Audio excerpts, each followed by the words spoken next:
Have you had a positive experience with wines from Josh Cellars? I'd like to know about it if you have.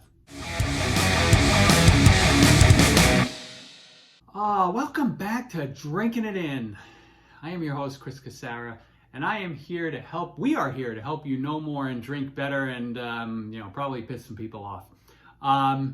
Normally, I don't try to piss people off. I'm not trying to piss anybody off with this video, but it's something that I need to ask. I want your feedback because I want to do a follow-up to this video.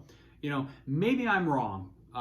Maybe I'm wrong, and my experience with wines from Josh Cellars thus far has been, uncommon, right? So I want to understand if any of you out there have had a positive experience with a Josh Cellars wine, and if you have, let me know which one, and maybe I'll taste it on the channel. The reason I'm asking this question, right, is because I've had the Prosecco Rosé, the Chardonnay, and the Cabernet Sauvignon, and I vowed that I'd never drink another Josh Cellars wine again, but, I want to open my mind up to other possibilities, or maybe somebody tell me, you're really wrong here, and here's why, and here's what you should do.